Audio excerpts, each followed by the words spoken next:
राकेश की बात सुनकर विशाल काफी डर जाता है, लेकिन विशाल ने अपने डर को चेहरे पर नहीं आने दिया और हिम्मत जुटाते हुए कहा, देखिए सर, मुझे गोली मारकर आपको कुछ नहीं मिलेगा। मुझे तो यहाँ सिर्फ आपके पास भेजा गया है। राकेश हैरान होकर कहता है, किसने भेजा है बे तने? तभी विशाल के एक कान में आवाज आती है, बोल दे मालकिन ने भेजा है। दूसरे कान से आवाज आती है, मार देगा तुझे। विशाल ने जवाब देते हुए कहा, मुझे होटल राजमहल की मालकिन ने यहाँ आपके पास भेजा है। मुझे माफ कर दीजिए, पर मैं तो सिर्फ एक जरिया हूँ जो यहाँ आपके लिए अपनी मालकिन का मैसेज लेकर आया हूँ। विशाल की मैसेज वाली बात सुनकर राकेश कंफ्यूज हो जाता है और बोलता है, मैसेज? कैसा मैसेज बे? मैंने बावरा समझा है क्या? किस मालकिन की बात कर रहा है? पता है मैंने कब का जल गया है वो होटल जिसकी तू बात कर रहा है। 7 साल पहले ही जलकर राख हो गया ना वो होटल। राकेश की बातें सुनकर विशाल समझ जाता है कि अब राकेश उसकी बातों में फंस चुका है और अपनी मुस्कुराहट छिपाते हुए विशाल बोलता है, सर आप बिल्कुल सही कह रहे हैं। वो होटल जल चुका था, लेकिन अब एक बार फिर उसे बनवाया जा रहा है और नए होटल की मरम्मत के दौरान ही एक सीसीटीवी फुटेज मिला है जिसमें आप एक औरत के साथ अंदर जाते तो दिख रहे हैं, लेकिन बाहर आप अकेले आए हैं। वो औरत आपके साथ नहीं दिखी और उस औरत की लाश मिली थी वहां। विशाल के मुंह से उस औरत के बारे में सुनकर राकेश डर जाता है और उसके हाव भाव बदल जाते हैं। अपने माथे से पसीना पोंछते हुए राकेश बोलता है, क्या बकवास कर रहा है ये तू? जिस पर विशाल बोलता है, देखिए सर, ये सब के बारे में मैं कुछ भी नहीं जानता हूँ। मालकिन ने आपको रात 11:30 बजे बुलाया है और अगर आप नहीं आए तो वो फुटेज पुलिस के हवाले कर देंगे। पुलिस का नाम सुनते ही राकेश अपना डर छुपाते हुए चिल्लाते हुए बोलता है, तुम मने पुलिस का डर दिखाएगा छोरे? फिर विशाल ने राकेश से कहा, सर मैं सिर्फ वहाँ काम करता हूँ, मुझे जितना बोला गया है उतना मैंने आपको बता दिया है। आगे आपकी मर्जी है, अगर आप होटल आना चाहते हैं तो आइए, और अगर ना आकर अपनी वर्दी खोना चाहते हैं तो वो कर सकते हैं। इतना बोलकर विशाल वहां से चला जाता है। विशाल के जाते ही राकेश बौखला जाता है और तभी उसके साथ अजीब चीजें होने लगती हैं। जैसे अचानक राकेश को लगता है कि कोई उसके पीछे खड़ा लंबी लंबी सांसें ले रहा हो। राकेश जैसे ही पीछे मुड़कर देखता है तो उसे वहां कोई दिखाई नहीं देता। राकेश जैसे ही वहां से जाने लगता है तो उसके एक कान में आवाज आती है, मत बोलना, 11 बजे। और तभी दूसरे कान से आवाज आती है, पहुंचता है। ये सुनते ही राकेश कांपते हुए इधर उधर देखने लगता है, लेकिन उसे अपने इर्द गिर्द कोई दिखाई नहीं देता। वो जोर से चिल्लाता है, कौन है? कौन है? तभी राकेश को किसी के जोर जोर से हंसने की आवाजें आती है। राकेश को समझ नहीं आता कि आखिर उसके साथ ये सब क्या हो रहा है। उसके मन में बहुत से सवाल चल रहे होते हैं और सबसे बड़ा डर होता है वर्दी खोने का। वहीं दूसरी तरफ विशाल बस स्टैंड पहुंचता है और टिकट काउंटर पर पूछता है, भैया जयपुर जाने की बस कितने बजे आएगी? वो आदमी जवाब देते हुए बताता है, रात 10 बजे। ये सुनते ही विशाल आराम से वहां बैठ जाता है, क्योंकि वो ये बात बहुत अच्छे से जानता है कि चाहे कुछ भी हो, वो रात 11 बजे खुद होटल राजमहल पहुंच ही जाएगा। विशाल वहां बैठा बस का इंतजार ही कर रहा होता है कि तभी उसे प्रिया का फोन आता है। प्रिया कहती है, तुम कहाँ हो Vishal? I am feeling very hot, I need you. Vishal समझ जाता है कि प्रिया क्या कहना चाहती है और वो मुस्कुराते हुए कहता है, मैं तो अभी जयपुर में हूँ प्रिया। प्रिया थोड़ा नाराज होकर कहती है, क्या जयपुर? लेकिन क्यों? मुझे तुम चाहिए हो अभी। कुछ भी करके जल्दी आओ ना मेरे पास। विशाल कहता है, मैं अभी तो नहीं आ सकता बेबी, लेकिन तुम कहो तो मैं फोन पर ही तुमसे प्यार भरी बातें करके तुम्हें खुश कर दूं। प्रिया फ्रस्ट्रेट होकर कहती है, नहीं, मुझे बातें नहीं चाहिए, मुझे तुम चाहिए, पूरे के पूरे। विशाल ने प्यार से समझाते हुए कहा, ठीक है, फिर मैं तुमसे कल सुबह मिलता हूँ, फिर खूब बातें करेंगे। प्रिया ने गुस्से में कहा, कोई जरूरत नहीं है, और हाँ, मेरी एक बात याद रखना, अगर मैंने किसी और को अपना बॉयफ्रेंड बना लिया ना, तब मुझे मत कहना कुछ। इतना कहकर प्रिया फोन काट देती है। विशाल भी थोड़ा उदास हो जाता है। विशाल वहीं बैठा बैठा रात के 11 बजने का इंतजार करने लगता है।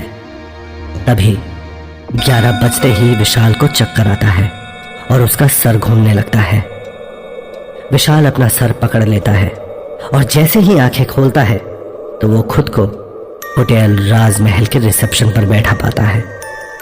इस समय विशाल की हालत काटो तो खून नहीं जैसी होती है। विशाल को समझ नहीं आ रहा होता कि अपनी हालत पर वो हंसे या फिर रोए। होटल राजमहल में अपने डेस्क पर बैठा विशाल यही सोच रहा होता है कि पता नहीं वो कातिल राकेश आएगा भी या नहीं। अगर वो नहीं आया फिर तो वो औरत की आत्मा न जाने विशाल का क्या हाल करेगी। अभी विशाल ये सब सोच ही रहा होता है कि उसे सामने सीढ़ियों से मल्लिका उतरती हुई नजर आती है और वो चलकर विशाल की तरफ आती है। मल्लिका ने पिंक कलर का ट्रांसपेरेंट गाउन पहना होता है और वो बहुत खूबसूरत दिख रही होती है। विशाल मल्लिका की तरफ देखता है, लेकिन अपने आप को संभालते हुए वह अपनी नजरें झुका लेता है। मल्लिका विशाल के नजदीक जाकर उसकी जांघों पर पैर रखती है और अपनी ड्रेस को थोड़ा ऊपर उठाती है। ऐसा करने से उसके गोरे पांव और गोरी टांगे दिखने लगती हैं।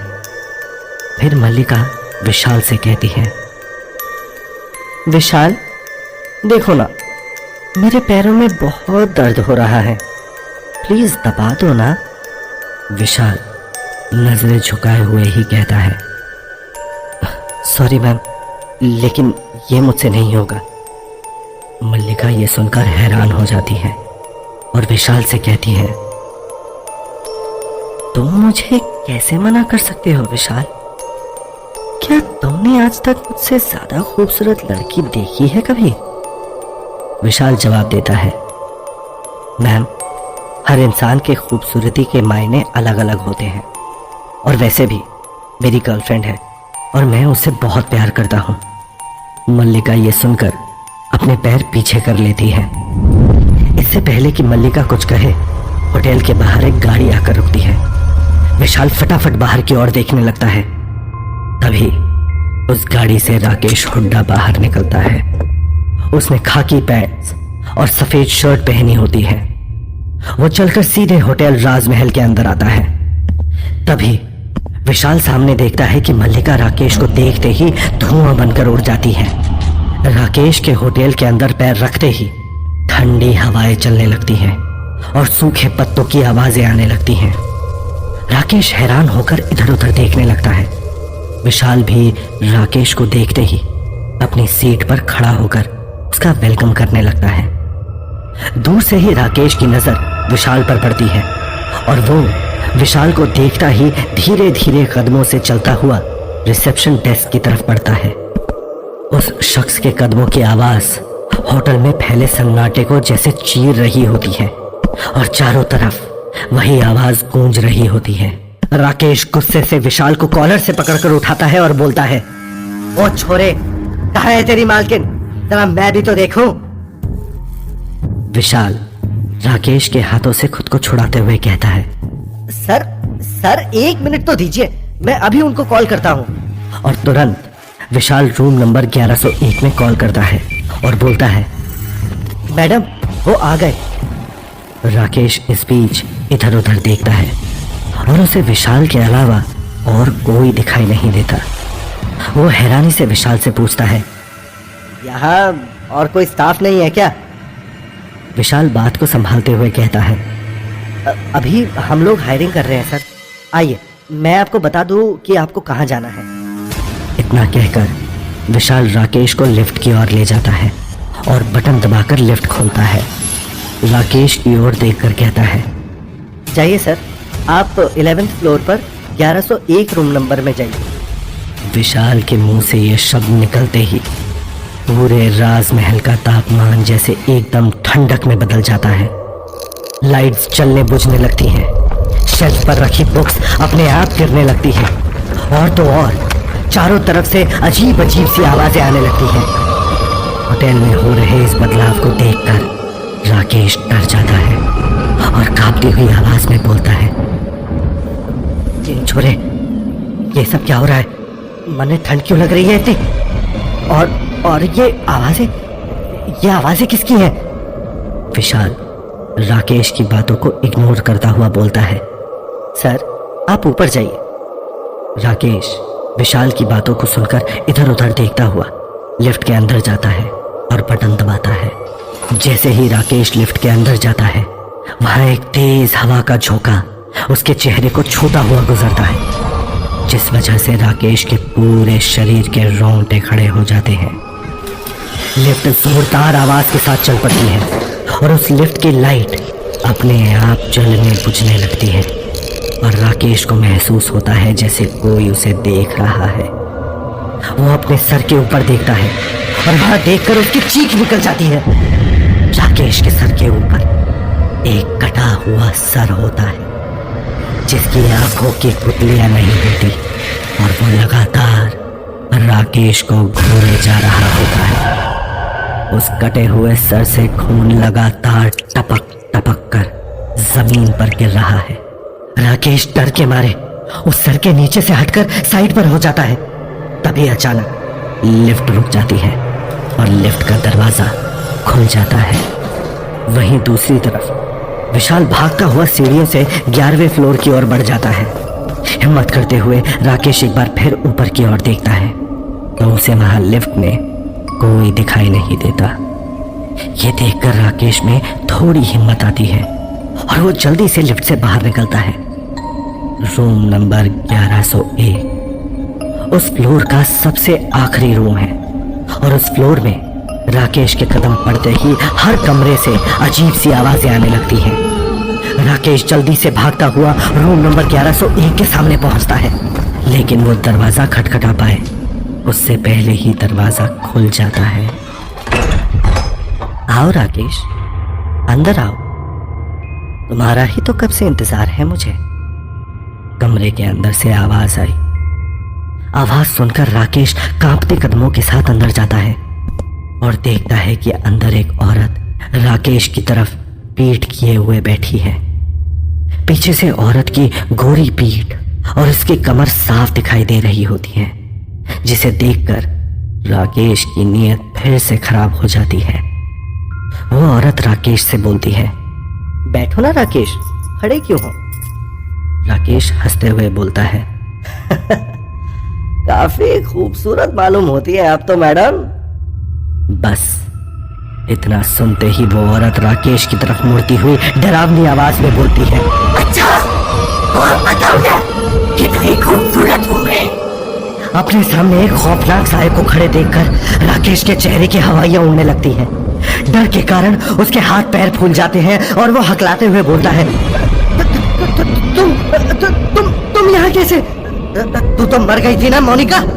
ये सुनकर वो औरत मोनिका जोरों से हंसती है और कहती है,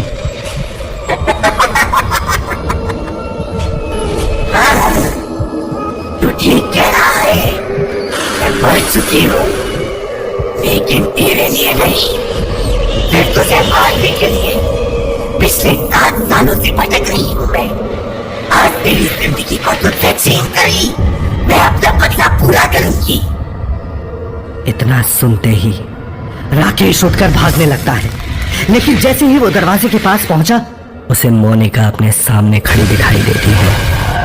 वो मोनिका का जला चेहरा देखकर अपनी आंखों पर हाथ रख लेता है और वहीं तब तक विशाल भी ऊपर कमरे में पहुंच जाता है। राकेश को देखकर मोनिका ने गुस्से में दहाड़ते हुए कहा, आज तेरी जिंदगी का आखिरी दिन है और यहाँ होटल ताजमहल से बचकर जा पाना तेरे लिए नामुमकिन है। मोनिका के गुस्से की वजह से कमरे में रखी सारी चीजें जोरों से टूटने लगती है, जिसके कारण राकेश के पूरे शरीर में खरोच के निशान बनने लगते हैं। राकेश दर्द के मारे चीखने लगता है। उसके पूरे शरीर में जख्मों के कारण खून बहने लगा। तभी एक कोशिश करते हुए राकेश ने अपनी जेब से अपनी बंदूक निकाली और मोनिका पर गोली चलाने लगा, लेकिन बंदूक चल ही नहीं पाई। राकेश ने बंदूक फेंक कर मोनिका पर मारी, लेकिन बंदूक मोनिका के शरीर के आर पार हो गई। तभी मौत के डर और शरीर पर आए जख्मों के दर्द से कराहते हुए राकेश ने मोनिका के सामने हाथ जोड़ते हुए कहा, मन्ने छोड़ दे मोनिका, मन्ने माफ कर दे। लेकिन आज तो राकेश के सामने मोनिका नहीं बल्कि उसकी मौत खड़ी हुई है, जो अपने खून के एक एक कतरे का हिसाब मांग रही है। अचानक मोनिका ने राकेश के गले में रस्सी का फंदा डालकर उसे पंखे पर लटका दिया और कहा, तुझे माफ कर दो। तुझे मुझ पर अत्याचार करते हुए तुझे इस बात का अंदाजा नहीं था कि मुझे भी तकलीफ हो रही थी। क्या गलती थी मेरी जो मुझे इतनी दर्दनाक मौत मिली। राकेश का दम घुटने लगा और वो सांस लेने के लिए छटपटाने लगा। तभी मोनिका ने उसे पंखे के नीचे फेंक दिया और राकेश सांस लेने की कोशिश करने लगा, लेकिन तभी मोनिका के आंखों के इशारे से अचानक पूरे कमरे में आग लग गई। आग की बढ़ती लपटों को देख राकेश जोरों से चिल्लाने लगता है।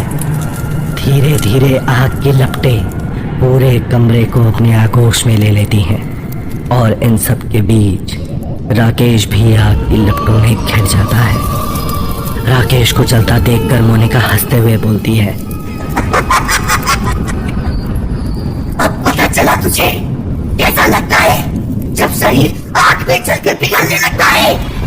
मैं भी इसी तरह तड़प तड़प कर रही थी, मदद के लिए चिल्ला रही, लेकिन कोई भी मेरी मदद के लिए नहीं आया था। वहीं दूसरी ओर विशाल खड़ा ये देखकर कांपने लगता है। वो मोनिका को इतना गुस्से में देखकर बहुत घबरा जाता है। राकेश चलता हुआ खुद को बचाने के लिए चिल्लाए जा रहा होता है और उसके पीछे खड़ी मोनिका अपनी खौफनाक हंसी हंसती हुई दिखाई देती है। राकेश को जलता देख विशाल के होश उड़ जाते हैं। ऐसा खौफनाक दृश्य देखकर विशाल का दिमाग काम करना बंद कर देता है। कुछ ही पल में राकेश का पूरा शरीर धू धू कर जलकर खत्म हो जाता है। उसकी सांसें इस दर्दनाक मौत के साथ बंद हो जाती है। राकेश को मरा हुआ देखकर मोनिका जोरों से हंसने लगती है। मोनिका की हंसी पूरे होटल में गूंज जाती है और फिर विशाल को देखते हुए मोनिका कहती है, देखा, ऐसा ही होता है ऐसे बेरहम लोगों के साथ। लेकिन तुम क्यों इतना डर रहे हो? तुमने तो कुछ गलत नहीं किया, तुमने तो मेरी मदद की है विशाल। जिसे सुनकर विशाल डरते डरते कहता है, अब तो तुम खुश हो ना? अब तो मुझे जाने दो। देखो, मैंने तुम्हारे कातिल को भी तुम्हारे सामने ला दिया था। जिसे सुनकर मोनिका की हंसी अचानक से रुक जाती है और वो धीरे धीरे चलकर विशाल के एकदम करीब आती है और बोलती है, इतनी भी क्या जल्दी है विशाल? अभी तो बस शुरू हुआ है। ये राकेश तो बस एक बोलावर था। असली कातिल को पकड़ना और यहाँ पर लेकर आना अभी बाकी है। इतना कहकर मोनिका और जोरों से हंसने लगती है। इस बात को सुनकर विशाल शॉक्ड रह जाता है और हैरानी में उसकी आंखें बड़ी हो जाती हैं। मोनिका की बातें विशाल के कानों में गूंजने लगती हैं इतनी क्या जल्दी है विशाल? अभी तो बस खेल शुरू हुआ है। असली गुनहगार को सजा मिलना अभी बाकी है। मोनिका की बातें सुनकर विशाल हारा हुआ सा घुटनों के बल गिरकर बैठ जाता है। विशाल की आंखों में आंसू आ जाते हैं क्योंकि उसकी आजाद होने की थोड़ी बची कुची उम्मीद भी अब खत्म हो गई थी। विशाल को अपने कानों पर भरोसा नहीं होता और वो फ्रस्ट्रेट होता हुआ चिल्लाकर मोनिका से पूछता है, अब कौन बाकी रह गया है? तुम्हें जिसने मारा उसे मार तो लिया तुमने। तब मोनिका ने विशाल के सवाल का जवाब देते हुए गुस्से में कहा, इसने तो सिर्फ उस कबीले के कहीं पर मुझे मारा था, लेकिन इस सब के पीछे की जो असली वजह है उसका नाम है सूर्य प्रकाश चौधरी। ये नाम होटल के हर कोने में गूंजने लगा। ये सुनते ही विशाल की आंखें हैरानी में बड़ी हो गई और उसने मोनिका से पूछा, क्या तुम हरियाणा के एमएलए सूर्य प्रकाश चौधरी की बात कर रही हो? मोनिका ने विशाल की आंखों में देखते हुए कहा, वही एमएलए। विशाल ने आगे कहा, लेकिन मैंने तो सुना है कि वो बहुत ही भले इंसान है। उन्होंने क्या किया है तुम्हारे साथ? विशाल की बात सुनकर मोनिका का गुस्सा अचानक से और बढ़ गया। वो लाल लाल आंखें किए विशाल को घूरती हुई बोली, भला इंसान? वो कोई राजनेता या भला इंसान नहीं है। वो तो एक दरिंदा है, दरिंदा। इंसान के बीच में छुपा खतरनाक देशी भेड़िया है वो। ये सुनकर विशाल एक टक बस मोनिका को देखता रहा। तभी अचानक बोलते बोलते मोनिका की आंखें नम हो गई और वो कहीं यादों में खो गई। और कुछ देर की खामोशी के बाद मोनिका बोली, আমাকে कोलकाता থেকে নিয়ে এসেছিল वो आदमी। मुझे कोलकाता से हरियाणा नौकरी देने का लालच देकर ले आया था। इतना कहकर कुछ सोचते हुए मोनिका के चेहरे पर हल्की सी मुस्कुराहट आ गई और उसने कहा, यह बात तब की है जब मैं सिर्फ 16 साल की थी। खुशियों से भरी हुई थी मेरी दुनिया। हमारे छोटा सा परिवार जिसमें मेरे बाबा, माँ, मैं और मेरा प्यारा सा छोटो भाई था। बहुत खुश थे हम अपनी दुनिया में। लेकिन वो कहते हैं ना, खुशियां ज्यादा दिन तो रहती नहीं है। ठीक ऐसा ही हुआ था हमारे साथ। बंगाल में अचानक बाढ़ आ गई थी जिस वजह से हमारी जमीन को काफी नुकसान पहुंचा। सारी फसल बर्बाद हो गई। हम लोग दाने दाने को मोहताज हो गए। हमारा घर, जमीन, सब कुछ बिक गया। और इन सब परेशानियों के बीच मेरे बाबा को किसी ने उस कमीने के बारे में बताया कि हरियाणा के रोहतक शहर में एक पॉलिटिशियन है जो काफी अच्छे काम करता है, सबकी मदद करता है, लड़कियों को काम दिलवाता है और फिर बाद में अच्छे परिवारों में उनकी शादी भी करवाता है। इन सब के साथ साथ वो लड़कियों के घर वालों को पैसे भी देता है। मोनिका की बातें सुनकर विशाल हैरान परेशान सा उसे देखता रहता है और बोलता है, फिर आगे क्या हुआ? मोनिका ने उदास सी मुस्कान के साथ कहा, फिर क्या होना था? अपने परिवार की बेहतर जिंदगी और उनकी खुशी के लिए मैं उन लोगों को छोड़कर हरियाणा चली आई। मेरे ही जैसी 15-20 लड़कियां और भी थी मेरे साथ। सभी को वहां पहले तो काम दिया गया, लेकिन धीरे धीरे एक एक करके झोंक दिया गया देह व्यापार के दलदल में। ना चाहते हुए भी हम सभी लड़कियों को अपना शरीर बेचना पड़ा। लेकिन मेरे साथ सिर्फ इतना ही नहीं था, अभी और भी बुरा होना बचा था। एक दिन वो कमीना एमएलए वहां आया और उसकी गंदी नजर मुझ पर पड़ी। वो मुझे अपने साथ अपने फार्म हाउस ले गया, जहां जब भी उसका मन करता तब वो मेरे साथ रेप करता। मेरे मना करने पर मुझे बेरहमी से मारा जाता। मैं एक जिंदा लाश बन गई थी। मैं अपनी माँ से मिलने के लिए तड़पती थी। अपने बाबा और भाई को गले लगाने के लिए एक एक दिन काट रही थी। इतना कहते कहते मोनिका की आंखों से आंसू बहने लगते हैं और उसकी बातें सुन रहे विशाल की आंखें भी नम हो जाती हैं। विशाल ने कभी सपने में भी नहीं सोचा था कि मोनिका के साथ इतनी कम उम्र में इतना बुरा हुआ था। अपने आंसू पोंछते हुए मोनिका आगे कहती है, इन सब के बीच मुझे फार्म हाउस में काम करने आने वाली एक औरत से सुनीता दीदी के बारे में पता चला। फिर एक दिन मेरी मुलाकात हुई सुनीता दीदी से, जो एक एनजीओ में काम करती थी, जो इस तरह देह व्यापार में फंसी लड़कियों की मदद किया करती थी और उनको वापस उनके घर भेजने का काम करती थी। उनसे मिलकर मेरी जिंदगी में एक उम्मीद की किरण जगी। मुझे लगा अब मेरी सारी परेशानियों का अंत हो जाएगा और मैं अपने परिवार से एक बार फिर मिल पाऊंगी। लेकिन मेरी किस्मत ने तो मेरा बुरा ही सोच रखा था। मैंने सुनीता दीदी को अपनी सारी बातें बताई और उन्होंने मुझे विश्वास दिलाया कि वो मेरी मदद जरूर करेंगी। सुनीता दीदी ने मुझे कहा कि मैं उस एमएलए के साथ वीडियो बनाऊं जिसमें वो मेरा रेप कर रहा हो। मैंने ठीक वैसा ही किया, लेकिन मुझसे वीडियो लेकर सुनीता दीदी उल्टा पैसे के लिए उस एमएलए को ही ब्लैकमेल करने लगी।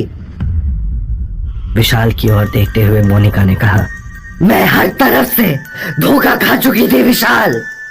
मैं अपनी जिंदगी से थक चुकी थी। मुझे अब कुछ भी सूझ नहीं रहा था और आखिरकार थक हार कर मैंने उस कमीने सूर्य प्रकाश चौधरी को बोल दिया कि मैं उसकी काली करतूत सबको बता दूंगी। सबके सामने उसकी हकीकत खोल कर रख दूंगी। আমি সবাইকে সব সত্যি কথা বলে দেব। इतना कहते कहते एक बार फिर मोनिका की आंखों में खून उतर आता है और वो आगे बताती है, इतना सब होने के बाद भी भगवान को मुझ पर दया नहीं आई और उस कमीने एमएलए ने जब देखा कि मैं उसके लिए खतरा बन चुकी हूँ तो उसने मुझे जान से मारने का काम दिया एनकाउंटर स्पेशलिस्ट राकेश हुड्डा को। और इधर उस कमीने ने मुझे कहा कि वो मुझे बंगाल वापस भेज रहा है, लेकिन ये झूठी तसल्ली देकर वो राकेश हुड्डा मुझे यहाँ होटल राजमहल में ले आया और मुझे मार पीट कर पंखे से लटका कर मार कर भाग गया। इतना कहते कहते मोनिका का सब्र का बांध टूट गया और वो जोर जोर से रोने लगी। मैं एक आखिरी बार अपने घर वालों से भी नहीं मिल पाई। उन्हें तो मालूम भी नहीं होगा कि उनकी बेटी ने कितना कुछ झेला था। मोनिका की कहानी सुनकर विशाल की आंखों से भी आंसू बहने लगे। उसे मोनिका के लिए बहुत बुरा लग रहा होता है। कुछ देर तक पूरे होटल राजमहल में एक सन्नाटा पसर जाता है। कुछ देर चुप रहने के बाद विशाल के चेहरे पर आंसू और बेबसी देखकर मोनिका ने विशाल से कहा, उस सूर्य प्रकाश चौधरी को रहने दो विशाल। तुमने जितना किया मेरे लिए उतना ही काफी है। कोई बात नहीं, जाने दो, मैं इतने में ही संतोष कर लूंगी। मोनिका की यह बात सुनकर विशाल अपने आप को संभालते हुए बोलता है, मैं ये काम करूंगा मोनिका। उस इंसान को उसके किए की सजा जरूर मिलेगी। मैं तुम्हें तुम्हारे असली कातिल से मिलवाकर ही रहूंगा। मोनिका की बातें सुनते सुनते विशाल को समय का ध्यान ही नहीं रहता और वो भूल जाता है कि उसे होटल से बाहर भी निकलना है। तभी विशाल को हर तरफ जलने की बदबू आने लगती है और चारों तरफ धुआं महसूस होता है। तभी विशाल देखता है कि वो कब्रिस्तान का बूढ़ा चौकीदार अंदर आया है और राकेश हुड्डा की लाश को कब्रिस्तान ले जाने में विशाल की मदद करने लगता है। इसी बीच विशाल राकेश का मोबाइल निकाल लेता है। वो चौकीदार विशाल के साथ मिलकर लाश को खुदी हुई एक कब्र में दफनाने लगता है और लाश के ऊपर मिट्टी डालकर उसे सही से जमीन में दबा देता है। घर जाते जाते रास्ते में विशाल ने उस राकेश के मोबाइल की मदद से एमएलए सूर्य प्रकाश चौधरी का फोन नंबर निकाला, लेकिन कॉल करने पर दूसरी तरफ से कोई जवाब नहीं आता। थका हारा विशाल अपने कमरे में पहुंच जाता है, लेकिन जैसे ही विशाल अपने बेड पर लेटता है, अचानक प्रिया विशाल पर कूद पड़ती है। प्रिया को अपने बिस्तर पर ऐसे अचानक देखकर विशाल चौंक जाता है, लेकिन तुरंत ही वो प्रिया को किस करके हक कर लेता है। तभी विशाल प्रिया के टॉप को शोल्डर से नीचे करके उसके कंधों को चूमने लगता है और देखते ही देखते दोनों ही एक दूसरे को पैशनेटली किस करने लगते हैं। किस करते करते दोनों एक दूसरे के कपड़े भी उतारने लगते हैं। जैसे ही दोनों अब पूरी तरह से एक दूसरे में खोने लगते हैं, तभी राकेश का लाया हुआ मोबाइल फोन बजने लगता है। फोन की आवाज सुनकर विशाल ने एकदम से प्रिया को धक्का दे दिया, जिसके कारण प्रिया बेड से नीचे गिर गई। विशाल के इस बर्ताव से प्रिया को गुस्सा आ गया और उसने अपना पैर पटकते हुए विशाल से कहा, यह क्या बदतमीजी है विशाल, तुम समझते क्या हो अपने आप को? प्रिया की बात सुनकर विशाल उससे कहता है, बस 1 मिनट बेबी, ये कॉल मेरे लिए मेरी जान से भी ज्यादा इंपॉर्टेंट है। विशाल की बात सुनकर प्रिया ने गुस्से में कहा, ये किसका फोन लेकर घूम रहे हो विशाल? विशाल ने घबराहट में कहा, वो ऑफिस की तरफ से मिला हुआ फोन है। जिसे सुनकर प्रिया का गुस्सा 7वें आसमान पर पहुंच गया और उसने कहा, इनफ इज इनफ विशाल, तुमने ये नौकरी मेरे लिए की थी ना, लेकिन अब तुम मुझे ही भूल गए हो। जब से तुम्हारी ये नौकरी लगी है तब से तुम काफी बदल गए हो। प्रिया की कड़वी बातें सुनकर विशाल फोन को इग्नोर करता हुआ कहता है, मैं ये सब तुम्हारे लिए ही कर रहा हूं प्रिया, तुम मुझे गलत समझ रही हो। प्रिया ने आगे कहा, मैं गलत नहीं, बिल्कुल सही समझ रही हूं। कहीं तुम्हारा किसी के साथ अफेयर तो नहीं चल रहा ना विशाल? तुम मेरे पीठ पीछे मुझे धोखा तो नहीं दे रहे हो ना? प्रिया ने ताना मारते हुए विशाल से कहा। प्रिया की बातें सुनकर विशाल चढ़ गया और उसने कहा, पागल हो गई हो तुम, यहां जिंदगी और मौत के लिए मेरे पास फुर्सत नहीं है और तुम हो कि मुझ पर शक कर रही हो। ये सब मैं तुम्हारे लिए ही तो कर रहा हूं। किससे अफेयर करूं मैं, ये भी बता दो, भूतों और डायनो से? फिर अपने कपड़े पहनते हुए प्रिया ने कहा, रहने दो यार, तुम ना बात करने के लायक ही नहीं हो विशाल। इतना कहकर प्रिया कमरे से बाहर निकल जाती है। प्रिया को नाराज जाता हुआ देखकर गुस्से में विशाल ने जोर से अपना हाथ दीवार पर मारा और मायूस होकर बोला, जिंदगी बर्बाद हो गई है मेरी, पहले वो होटल और अब ये सब, कहां फंस गया हूं मैं। प्रिया के बाहर जाते ही विशाल ने गुस्से में अपना फोन निकाला और फिर से उस नंबर पर कॉल करने लगा। दूसरी तरफ से किसी के कुछ बोलने से पहले ही विशाल ने कहा, सूर्य प्रकाश चौधरी बोल रहे हैं? विशाल की बात सुनकर सेक्रेटरी ने कहा, क्या हो गया हुड्डा? मैं बोल रहा हूं अजीत, तुझे क्या हो गया अचानक जो इस वक्त फोन कर रहा है? जिस पर विशाल गुस्से में कहता है, देखो तुम जो भी बोल रहे हो अपने एमएलए को कान खोलकर बोल देना कि हुड्डा का तो बन गया भुट्टा, और उससे कहना कि कल रात किसी भी कीमत पर रात 11 बजे होटल राजमहल पहुंच जाए, नहीं तो बाद में उसे पछताना पड़ेगा। विशाल की बात सुनकर सेक्रेटरी के हाव भाव बदल जाते हैं और वो डरते हुए बोलता है, तू है कौन जो एमएलए सर को धमकी दे रहा है? विशाल ने सेक्रेटरी की बात का जवाब देते हुए कहा, तू समझ ले, मैं तेरे एमएलए का काल बोल रहा हूं। तू बस ये समझ जा कि आज रात 11 बजे तक अगर तेरा एमएलए होटल राजमहल नहीं आया तो कल सुबह पूरा देश देखेगा तेरे एमएलए के सारे कामों की काली करतूतें। सबको पता चल जाएगा कि वो कैसे सेक्स रैकेट चलाता है और उसका पर्दाफाश करेगी मोनिका। सारा कच्चा चिट्टा खुल जाएगा उसका। याद रखना, होटल राजमहल, ठीक रात 11 बजे।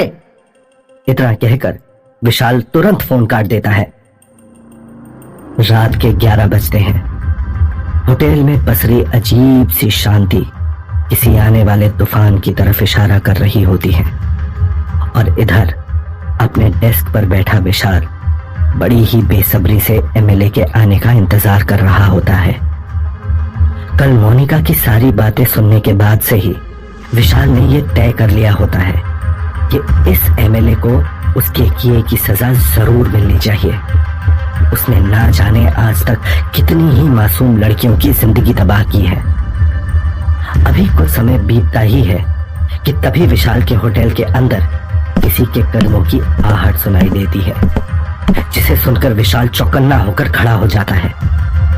अपने सामने किसी आदमी को आता देखकर विशाल को लगता है कि आखिरकार एमएलए आ ही गया। लेकिन जब वो इंसान विशाल के थोड़ा करीब आया तो उसने देखा कि उसके सामने एमएलए नहीं बल्कि कोई खूंखार सा दिखने वाला कोई और ही इंसान खड़ा हुआ है। ऊंची लंबी हाइट, वेल बिल्ड बॉडी, लेकिन उसके शक्ल से हैवानियत टपक रही है। अपनी गहरी आवाज में उस शख्स ने विशाल से कहा, मुझे एमएलए साहब ने भेजा है। कहाँ है मोनिका? उसकी बात सुनकर विशाल ने सामने से कहा, तो वो खुद कहाँ है? विशाल का सवाल सुनकर उस शख्स ने चिढ़ते हुए कहा, वो आ जाएंगे। मामला क्या है पहले तू मुझे तो बता। विशाल ने जवाब देते हुए कहा, इस होटल में तुम्हारे एमएलए के खिलाफ सबूत मिले हैं और अगर वो यहां अभी के अभी नहीं आया ना तो उन सारे सबूतों को मीडिया के सामने रख दिया जाएगा। फिर देखना क्या अंजाम होगा उस एमएलए का। विशाल की बात सुनकर उस हैवान से दिखने वाले शख्स ने विशाल से कहा, तुम 2 मिनट के लिए बाहर आओ, कुछ बात करनी है। विशाल हाँ में सिर हिलाते हुए उसके साथ बाहर जाने के लिए तैयार हो जाता है। रिसेप्शन डेस्क से बाहर निकलते ही विशाल को अपने कान में आवाज सुनाई देती है, मत जा, खतरा है तुझे, बाहर मत जा। तभी दूसरे कान से आवाज आती है, जा बाहर जा, इस आदमी को सबक सिखा दे। लेकिन विशाल इसी आवाज की तरफ कोई ध्यान नहीं देता और बोला, जाना तो पड़ेगा।